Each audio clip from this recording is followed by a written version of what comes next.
morning, wonderful entrepreneurs. Here again, another episode of Entrepreneurship Unplugged. Have my buddy whom I call the Buddha. So yeah, I'll take Buddha for a word for sure. I think gone are those days when HR in MSME was primarily payroll or maybe certain basic HR activities. Attendance and all of that. More comfortable to use technology tools for all these basic portfolios. Okay. They are very keen to see how employees in the organization performance can be reviewed, mapped, assessed, trained, developed, so that the organization can have a quantum leap. As simple as the first-time managers, you will be easily be able to actually acquire and manage more than 100 clients on a month-on-month basis. Retainer basis. Yes, Okay. yes. Because it's important for this message to go across to so many entrepreneurs. Welcome to this show.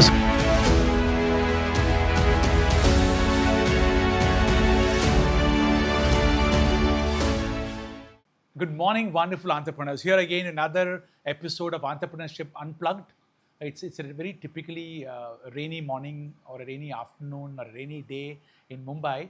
But what comes to me in my mind is that as entrepreneurs, as we unplug the various features across, what came to my mind was the importance that is currently being accorded to human capital.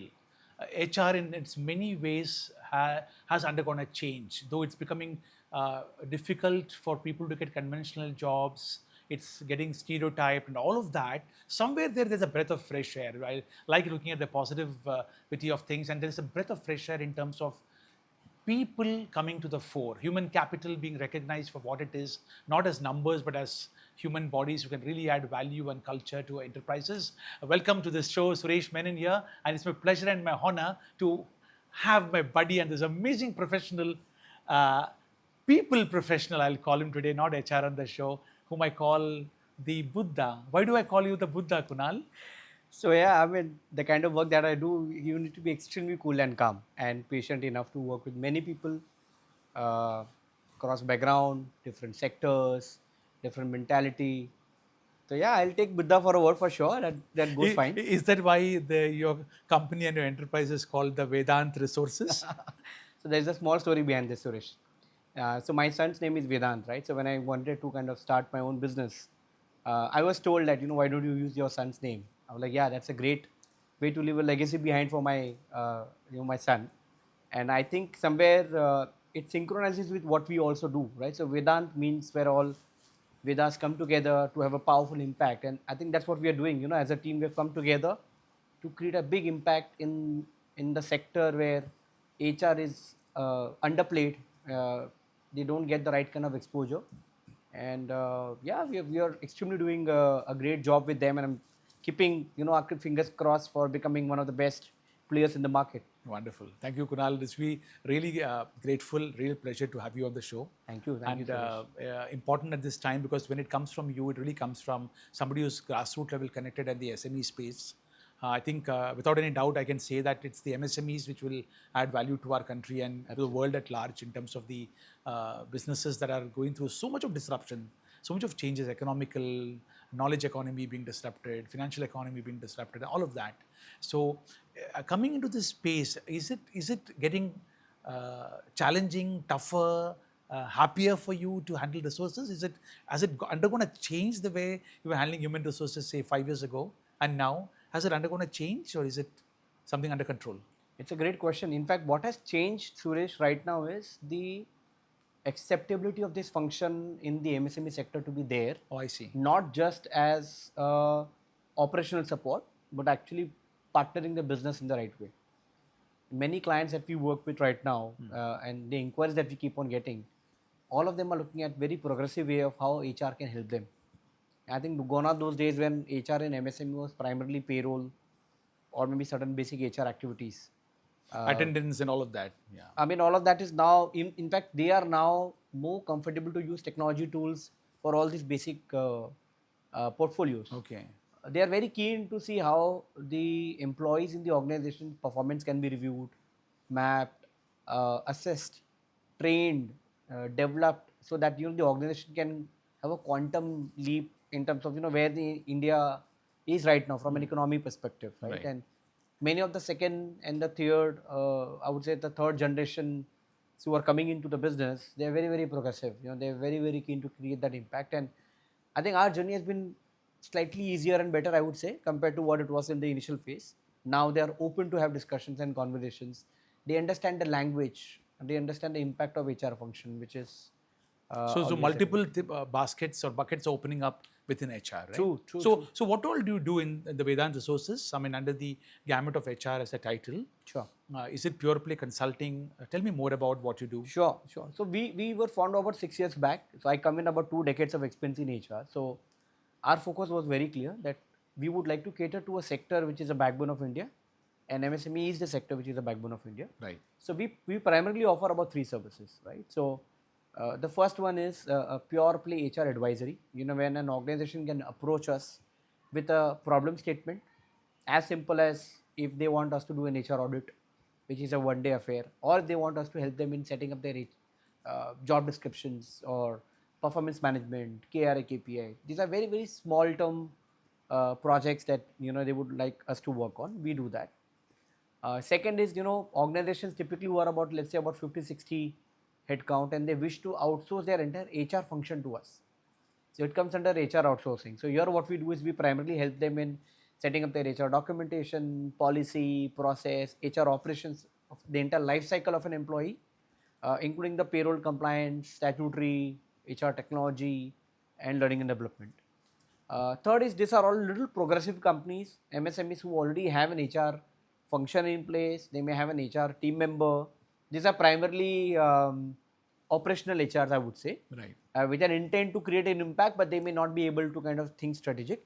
So for them, we have something known as HR head service, which is, I would say, leadership at a lower cost. Where they will have an access to a 50 to 60 year experienced HR people working with them, right, and we drive the overall HR function from them. So even if the 50, 60 cumulative person years which your company would have would be the one which will lead them. That way. Exactly. So and we make the HR function accountable, so that they are able to achieve the So their HR team, so to say, a flat team reports up to you. Yes. And you kind of collate and pass out on the company or business owner. Yes. Or the CEO. So we basically bridge the gap between the leader, between the HR team at junior level to the managing director or promoter of a company. Okay. And we drive the function with them in a very structured manner. Yeah. You mentioned learning and development as also one important thing which today's SMEs is looking at. When you said that, for a moment I thought, what are you saying? We always thought learning and development is something which is in the back burner, which is not really given that pride of place in the MSME segment. Right. Is that change happening? Is learning and development being instituted as something important for people to develop? Absolutely. And interestingly, it is happening in a very nice manner. Okay, they are not going all out across all the levels. They have started focusing on the L1s that they have in the company. Because they've realized that these are the people who are eventually running the company from an operational or tactical perspective, right? So they're focusing more on the HODs or the so-called HODs that they have, right, in terms of how they can be developed. Whether they're first-time managers, in a way, CXO may not be designation-wise, but position-wise. Exactly. Okay. So as simple as the first-time managers. Right. So we have a program that we work, the first-time manager programs. These are the employees in the company who have been promoted to becoming a manager because of their performance, but they don't have the right skill set or the right exposure. But we actually train them to work efficiently as managers. Right. Apart from the annual calendars, now we have started creating annual training calendars for them, which are very, very behavioral, standard in nature. Okay. Right. So the culture. These are all training, calendar, which is basically human skills. Yes. I don't like the word soft skills. Yeah. So human skills and also technical skills, all of that. All of functional. That, all of that. So we do a combination of creation. While the human skills is what we already know, we create a calendar of it. Then we involve the HODs in creating technical training skill calendar for the year. Okay. Right, because they are the ones who are subject matter experts, so they'll be better to tell us, and that is incorporated in the overall calendar, communicated to all the employees. Okay. And executed, of course. Very interesting. So are you saying that in today's day and age, the MSME, in a way, is also getting reconfigured as the kind of people whom they have got, how much they retrain, they reskill their people? Is that defining competence in the MSME space? Apart from manufacturing and the other practices of marketing, is people development playing a role in the growth of MSMEs? Is that still early days, or is it happening now? as I've told you, I think the focus right now is purely on a specific layer in the organization. But that's a great start, because the moment that layer gets trained or layer gets tuned to getting trained, everything gets passed on the below. And in fact, surprisingly, one of our client, in fact, came to us and told us, what, we want to identify the high potentials in the company. It's great to hear, this is something that I used to hear in my corporate days when I was the HR. Right? So MSME started to talk about the actual language of development. So high potential is not only based on what targets they achieve, tangible targets, but also so many intangibles. That's where they come to you. Absolutely. From a professional. Absolutely. I see. You seem to be cut out. I started saying that you remind me of the Buddha, but you seem to be cut down for people. I know for a fact that you have had diamond glittering background as a family. How would that carbon generated gemstone family get into people business? It's like chalk and cheese in a way. How did you lose your way? It was. I would say it was an interesting journey, right? I mean, as you rightly said, I come from a Gujarati family background, right? So in Gujus, one thing is very clear, right? If whatever the parents, your uncles and aunts, they do as a business, the kids and the generation follow, right? I mean, it is purely because of my education exposure that I got. I did my graduation from Mitibai and Wellinkers. While pursuing my education, I happened to meet up with a friend's sister. This was, I think, when I was in my 12th or 13th, I remember that. And I really like having a lot of conversations with people. So, in fact, she happened to tell me, Kunal, I think you are very good in conversations. Why don't you take up something in HR? While during my education, I did study about HR, but I didn't knew what is HR about. And that's where I would say, the journey of exploring myself started. And I think in a year's time, I was very clear that I want to do something in HR. And that's how my journey started in 2004, 2005 with HR. So you did a majoring then in HR? Yes. As in post-graduation? Yes. I see. And you went straight away into consulting and starting a company, or did you work for some time? No, so I worked for about, if I have to tell you, I worked for about close to 16 years in corporate. Oh. I've been fortunate to work with, in fact, I started my career with a consulting company known as MAFA. And after that... MAFA was there earlier in... MAFA, which was there earlier on the recruiting side many years back. Right. And after that, of course, I was fortunate to work with brands like Future Group, Aditya Birla Group. I was also part of Hypercity, which was, I think, one of the best retail format that we had in India, I would say. I had a small stint in the insurance sector as well, so I tasted a BFSI. And of course, the last assignment was with Raheja Corp, who are the owners of Shopper Stop in Orbit Mall Mindspace. I was a business HR head over there. So, and after that, of course, I decided, okay, let's start something of my own, and HR is my passion, and I started the advisory and outsourcing business about 6 years back. Oh, I see. So rock solid exposure in the corporate space that way, right? Has it really added? Did you have to remove some of your learnings when you moved from that corporate, the Hypercities and the Shoppers Stop and the Raheja's kind of scenario into the MSME space? Do you largely focus on the MSME space now, or you consult for some? If you ask me, if you ask me, MSMEs is the space that we would want to be, because I see a lot of opportunity there. While we are open to work with mid-sized corporate, we have done some work with mid-sized companies, large setups as well, but they are very, very minuscule. The quantum of work is very, very high in the MSME space. To answer a question about whether I had to let go of my learnings or unlearn and learn, yes, I had to. But there is a lot of rigidity of process, rigidity of certain ways things have to be done. It takes time to extricate yourself, right? So Suresh, my first 2 years was a lot of firefighting I used to do, right? I mean, I used to go and tell the promoters, this is not how you are supposed to do, this won't help you. But I think the more I worked with them, I realized that, it's a different sector altogether. Yeah. And you need to customize a lot of things. And that's what we are able to do now very easily, extremely easily. And hence we have been able to onboard so many clients and work with them successfully year on year. Oh, wonderful. I hear so many stories in my journey to see entrepreneurs. I call myself a student of entrepreneurship, and especially being in BNI gives me a chance to meet and see behind the curtain a lot of entrepreneurs from a distance, and I see a lot of localized recruitment happening, localized HR being adopted. There's a need that if a company is in a particular place, they want to go to the communities around and get people there, train them up. There is a lot of social relatability happening in today's day and age. For example, somebody's got in an industrial belt. They're also trying to say, why don't you get somebody from the local village and somebody from distance? Is empathy becoming a good one little big drop, okay? In the boardrooms, is SME owners looking at empathy being an important part of human capital?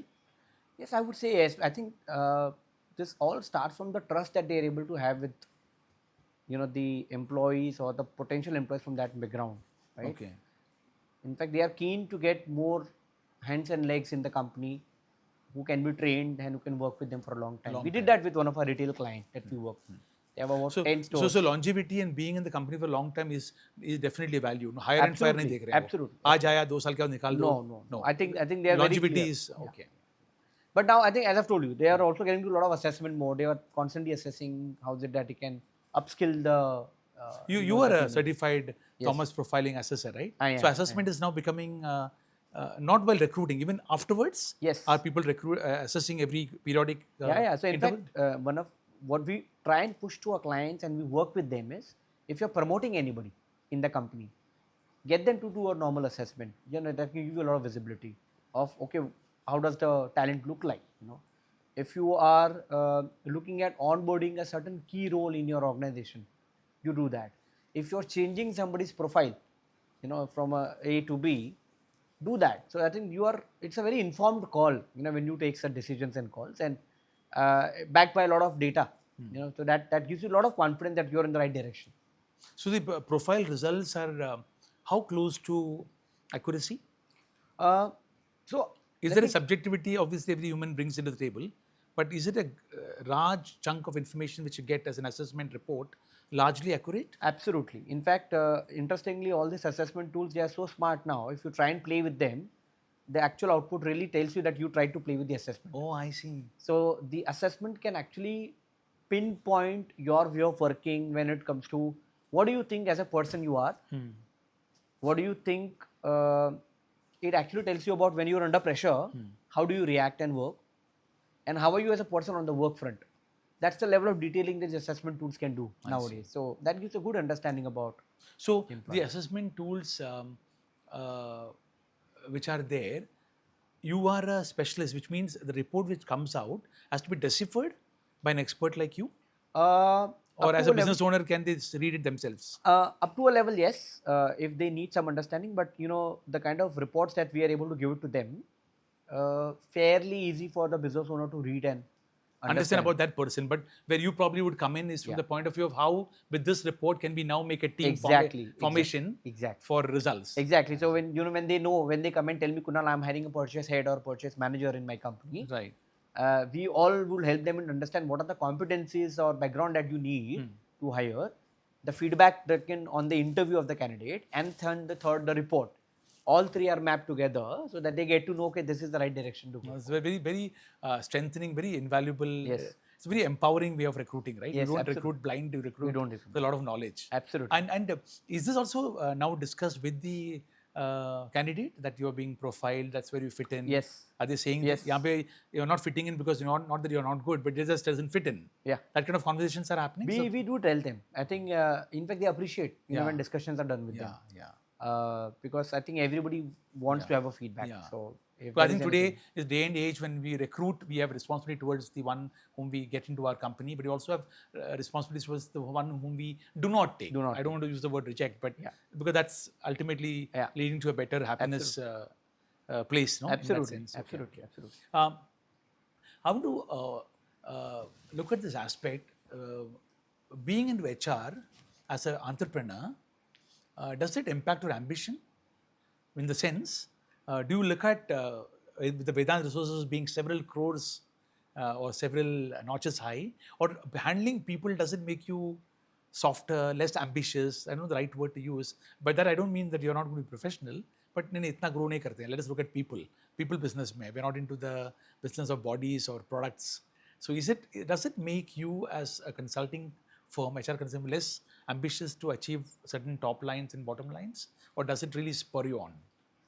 I think it's the other way, right? It gives you a lot of excitement when I look at the impact that we can do in the market. Every conversation that we do with a client or a prospect, I may call it, whether conversion happens or no, it's a different thing.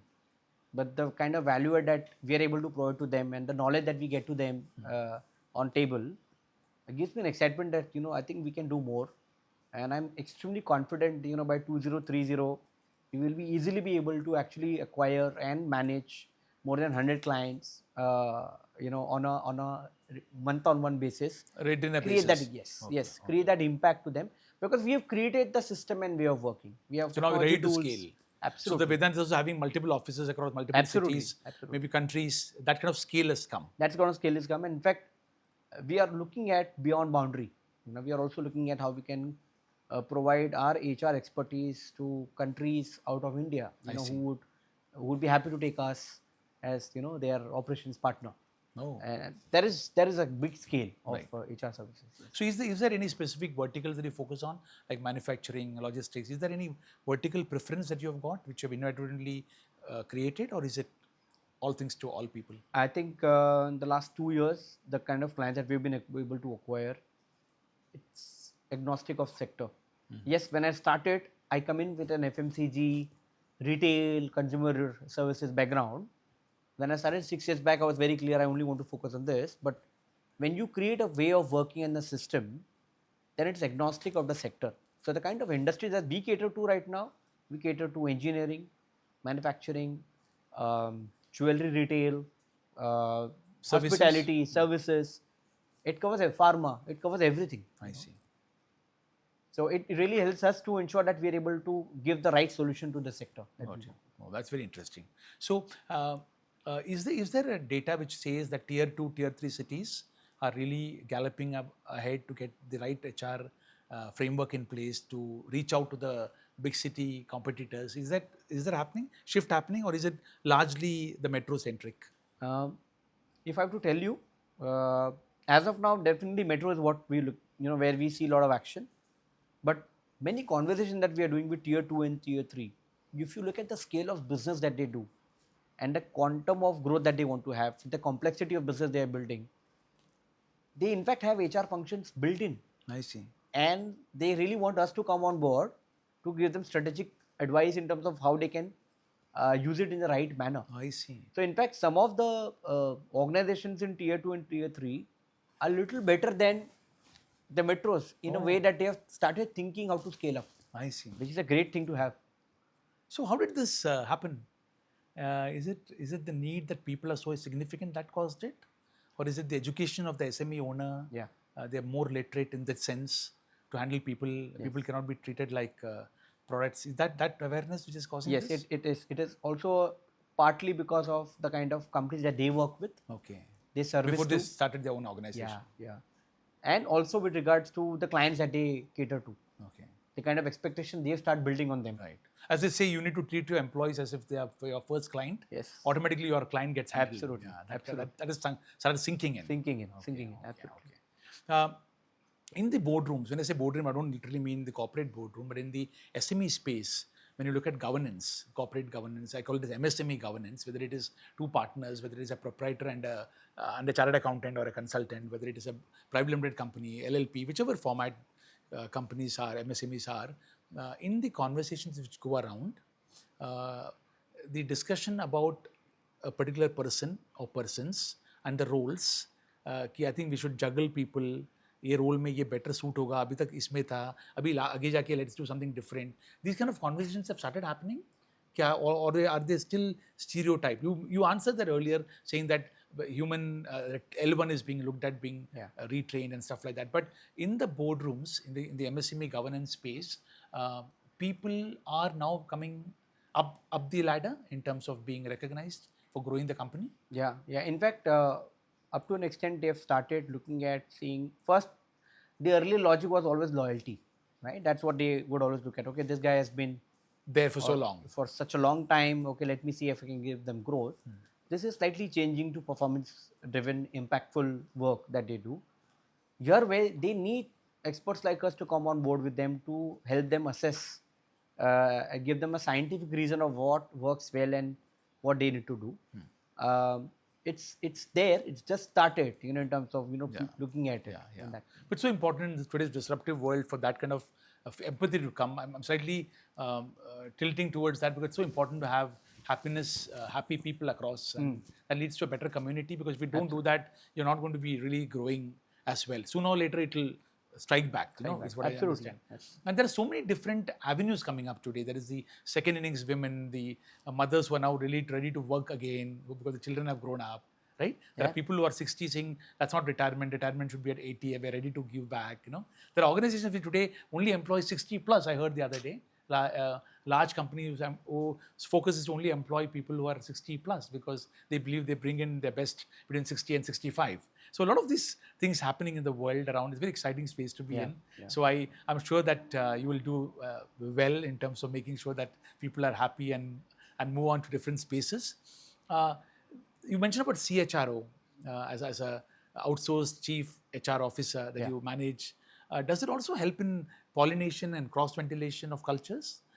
Good practices here through you gets into somewhere else. It does. And is that a good space to be in? It's a nice space to be in. Must idea. Absolutely. And we have done that with a couple of our clients where we saw the way similar to industries, engineering companies, different product line, but engineering companies, the way their stores are getting handled. The stores, the warehouse. Warehouse, okay. The way it's getting handled, right? So we learned from one company. Right. We said, this is amazing, the way it's so structured, so neat, clean, so logical way of doing it. In fact, we passed on that information in a nice manner to another client. They appreciated that. So, we also try and contribute beyond HR in whatever way possible by giving them a direction in terms of how they can actually use us as a partner in a bigger way. I think the advantage is access to the MDs and promoters because you are able to have those kind of conversations. I can tell you one thing, Suresh. One of our clients that we are talking to right now, who's already using a service, they approached us saying, Kunal, I have an X budget. I want to give my L1s a budget to create an impact in the company for their department. Okay. Now, imagine an MSME started thinking like that. Where they are wanting to have HODs to come and tell the promoter, you know what, in the purchase section, I'm going to do this, whether a technology, tool, best practice, I'll implement it so that in the next 10 years, 20 years, this organization will grow because of my function. Fantastic. That was extremely happy call to get, when somebody talks like that. Do you speak at SME forums? Are you invited? Are you something which you want to do it or you're a recluse when it comes to stage speaking? Absolutely happy to have conversations which can make more people aware about how HR function can be of a great help. And there are so many vibrant MSME associations across the length and breadth of the country. I think giving them the mandate is so important.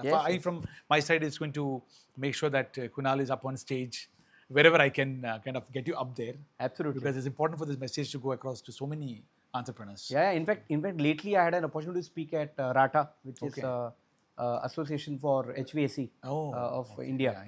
And I was called at the Mumbai region chapter or a region they call it. And great to meet business owners, HR of those companies. And I had a great experience, talking to them for about 2 hours and exchanging ideas, giving them insights and information. It's a lot of fulfillment that you get, when you talk about whatever you've learned. Absolutely. And it really becomes an ambassador for growing this culture of people-centric management, if I can call it, in the real sense. Because very, very often MSMEs don't give the real value to the people contributing, because more often than not, somebody working 8-12 hours a day in a company gives more value when it's been perceived. True. It's not recognized. MSME has got its own journey to handle. So I think there's a good breath of fresh air which is happening, which is really magical to hear. From here, where? You said 2030, you mentioned 100, did you say 100 plus clients. Clients.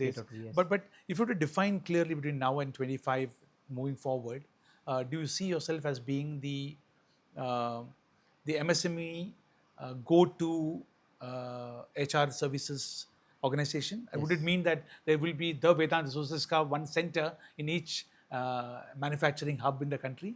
Let's say Tarapur, let's say Boisar, let's say Dombivli, let's say MIDCs, Nasik, Satpur. Is that a good thing to look at, that you are there, a call away and ready to handle?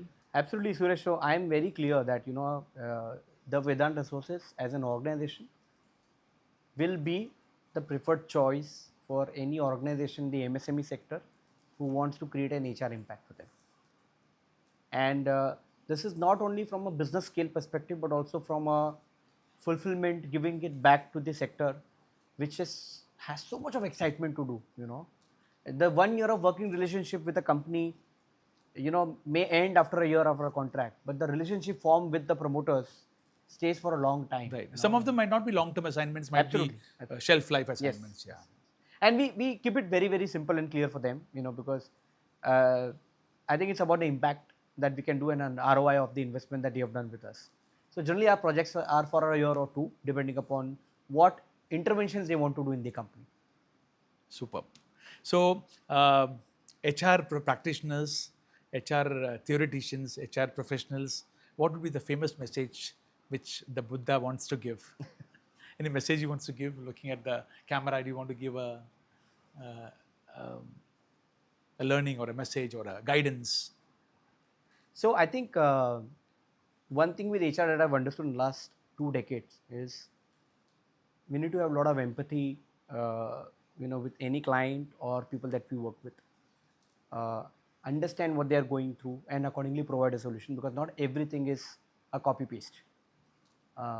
And second is, In fact, everything is so unique. So unique. Yeah. It's absolutely unique. Yeah. Every individual is unique. It's unique. Organization is unique. Problem statements are different.